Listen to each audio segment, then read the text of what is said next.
أعوذ بالله السميع العليم من الشيطان الرجيم.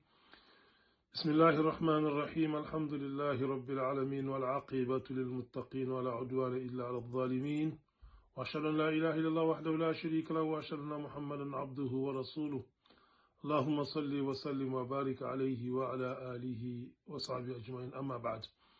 Alhamdulillah, tout à louange à Allah, Seigneur des mondes, le clément et miséricordieux, que sa paix et son salut soient sur le prophète Mohammed sallallahu alayhi wa sallam, sur sa noble famille, ses vaillants compagnons et tous ceux qui vont suivre leurs traces jusqu'au jour du jugement dernier, qu'Allah nous donne la grâce d'être parmi eux.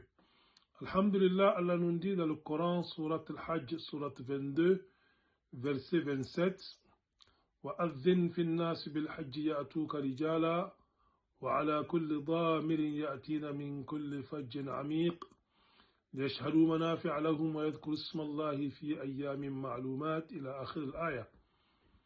Dans ce verset, Allah dit: fais une annonce aux gens pour le Hajj, pour le pèlerinage. Ils te viendront à pied et sur toute monture venant de tout chemin éloigné, pour assister à des merveilles ou à des grâces qui leur a été accordées et pour invoquer le nom d'Allah à des jours bien comptés. Dans ce verset, Allah nous dit pourquoi nous partons pour le Hajj: pour voir des signes de grâce d'Allah et ensuite pour invoquer le nom d'Allah. Alors que le pèlerinage est pour 5 jours au minimum, 6 jours au maximum. Mais avant ces 5 et 6 jours, et après ces 5 et 6 jours, nous avons plein de temps.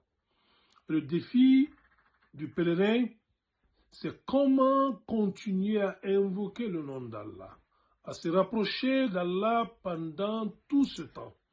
Alors que dans sa chambre d'hôtel, sous sa tente, à Mina, à Muzdalifa, à Arafat, il sera accompagné des gens. Des gens qui souvent ne savent pas pourquoi ils sont arrivés au Hajj.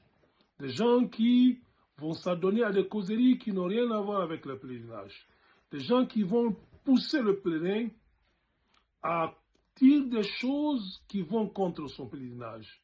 Des gens qui vont passer leur temps à parler des autres. Qui vont passer leur temps à se plaindre des encadreurs, des organisateurs.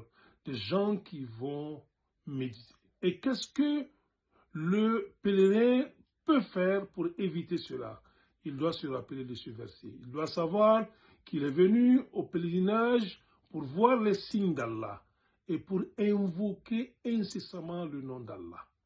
Il doit se rappeler de cela à tout moment. Au moment où les gens se plongent dans des causeries de ce bas monde, il doit se retirer.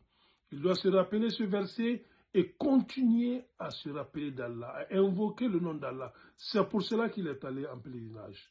Qu'Allah facilite cela à nos pèlerins. Qu'Allah permet à nos pèlerins de relever ce défi afin qu'ils soient constamment dans le rappel d'Allah, afin qu'ils soient constamment dans l'invocation de son nom, afin qu'ils s'éloignent de tout acte qui peut nuire à leur pèlerinage. Assalamu alaikum wa rahmatullahi wa barakatuh.